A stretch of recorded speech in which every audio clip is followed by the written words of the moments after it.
Bate-papo.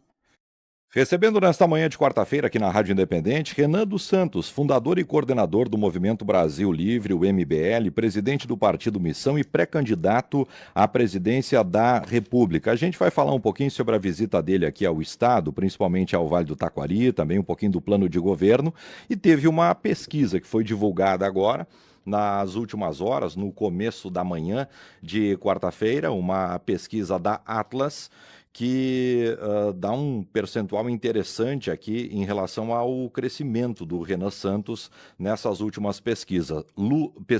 Lula ainda na primeira colocação, 46,3% das intenções de voto, Flávio Bolsonaro 36,6% e Renan Santos, Missão, com 7,8%. Depois aparecem Caiado, do PSD, com 2,9%, Zema, do Novo, com 2% e Joaquim Barbosa, com 1%. Renan, que bom conversar contigo aqui na Rádio Independente. Muito bom dia. Bom dia, uma honra estar aqui com vocês, um prazer estar falando com vocês aqui com a cidade também. Vamos que vamos. Dia muito bom, adorei a pesquisa. Que bom. Bom dia, prazer recebê-lo aqui. Pré-candidato, a gente começa aproveitando a tua vinda ao Rio Grande do Sul, ao Vale do Taquari, a tua visita aqui na casa, para que tu possa te apresentar para a nossa audiência e contar um pouquinho do teu histórico. Obviamente a gente fez isso, mas a gente gostaria de te ouvir. Maravilhoso. Bom, eu tenho 42 anos, nasci em São Paulo, uma família de classe média. Meu pai é advogado, minha mãe psicóloga, bairro da Moca. Era um garoto que tirava notas altas na escola. Se tivesse nota baixa, minha mãe me batia, que era ótimo. Eu achei esse método funcional. Graças a ela, eu passei na faculdade de Direito da USP. Aprendi a fazer política ali. Sempre fui uma pessoa muito mais inclinada ao campo da direita. Não por conta de moralismo, porque hoje as pessoas confundem ser de direita com moralismo, mas com uma ideia de que lei, ordem, hierarquia, planejamento, uma ideia de nação são coisas boas e não necessariamente coisas ruins. E na faculdade você acaba aprendendo o caminho errado, como eu vejo, né? Você é levado para uma outra perspectiva e arrumei muita briga com os professores. Professor que ia organizar greve de estudante, eu arrumava briga com o professor, arrumava briga com os estudantes. E eu sempre fui uma pessoa meio pontuda nesse sentido. Ao mesmo tempo quis largar a faculdade, quis começar a empreender, quis trabalhar, trabalhei com vários, fui de projetista de luminárias a vendedor, trabalhei com RH, trabalhei com financeiro, trabalhei com vendas. Fui, nesse período, empresário, proprietário de uma fábrica que eu trabalhava, que estava com recuperação.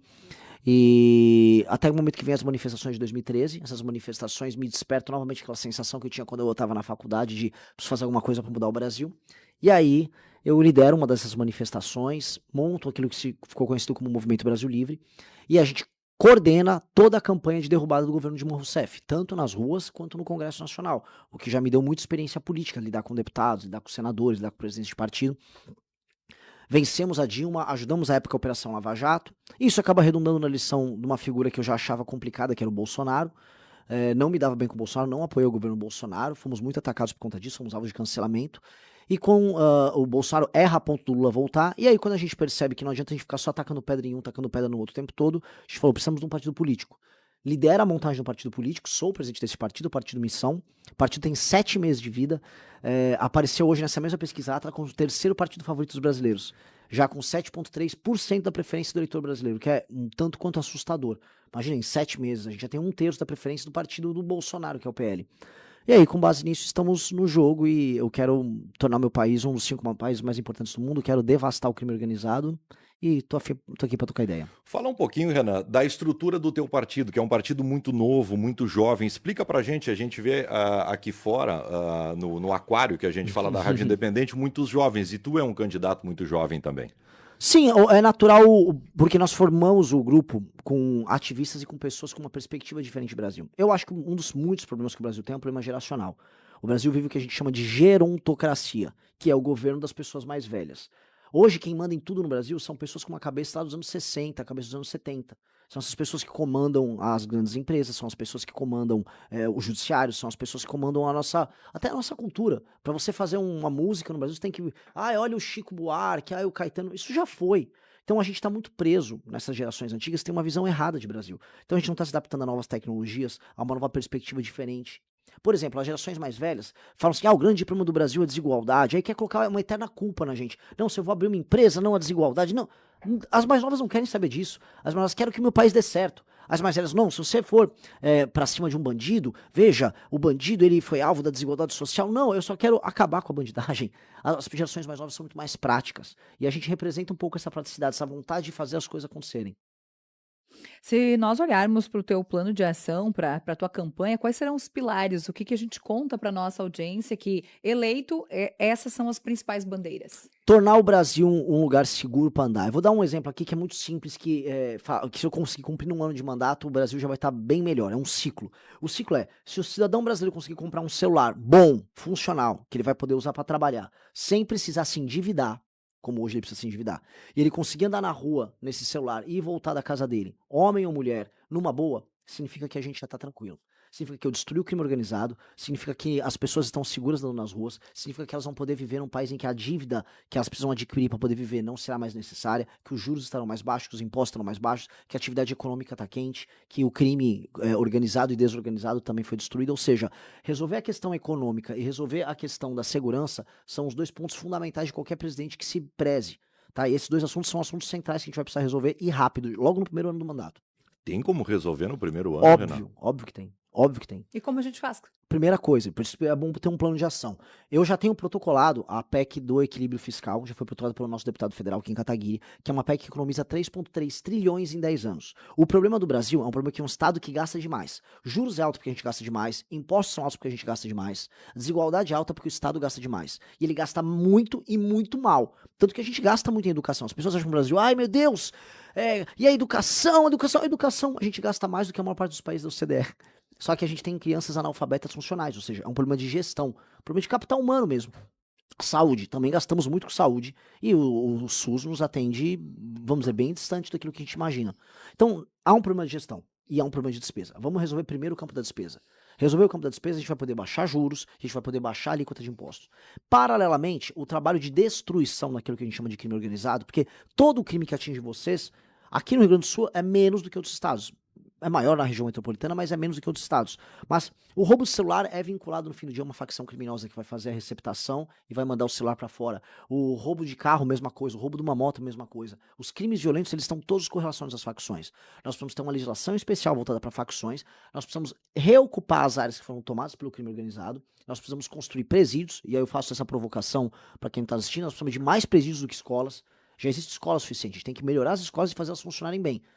E nós temos que fazer mais presídios, a gente tem que botar 300, 400 mil vagas novas em presídios para colocar para dentro todas essas pessoas que estão aterrorizando os brasileiros.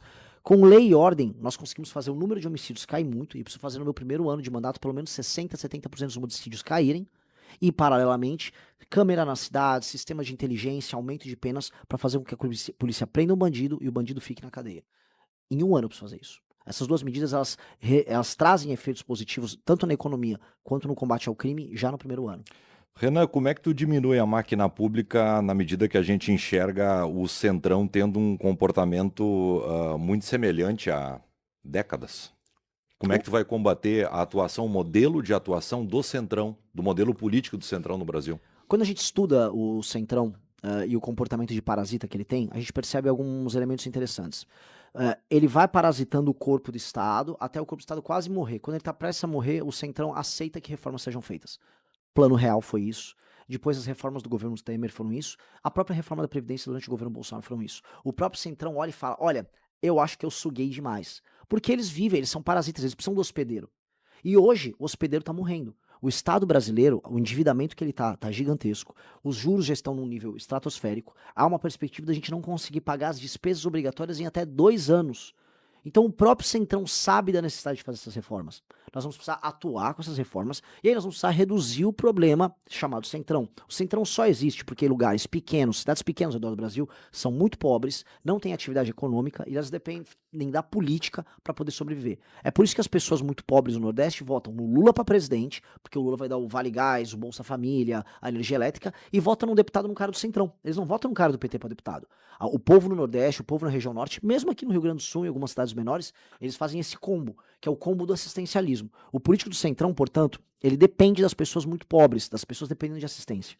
O que nós vamos criar nesse sentido são frentes de trabalho nos municípios mais humildes do Brasil para fazer as pessoas saírem desse circuito de dependência e entrarem no circuito de trabalho. Vai ser um trabalho muito grande. Eu posso explicar de maneira extensiva, não sei se a gente pode ter tempo. Eu até faria essa pergunta: como que a gente resolve esse público, esse eleitor pobre que o senhor se refere, como que a gente resolve essa necessidade de assistência? Atividade econômica e atividade econômica.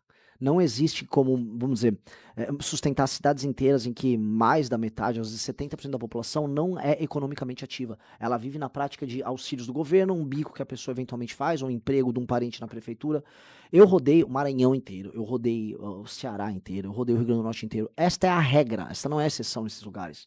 E em quem essas figuras votam? No Lula e num político do Centrão. O político do Centrão, ele, com a emenda, ele faz a política de compra de votos junto com os vereadores dele, com os prefeitos dele. Ele consegue trazer as pessoas como apaniguados atuando para trabalhar para ele. Se eu tenho a atividade econômica, a pessoa não precisa disso. É por isso que numa cidade, por exemplo, do interior, aqui do Rio Grande do Sul, vamos dar um exemplo, estava lá em Santa Cruz do Sul, a maior parte das pessoas não precisa de favores do governo. Vai ser uma pequena parcela das pessoas que vão precisar de um vereador para sobreviver, para comprar um pneu que furou do carro.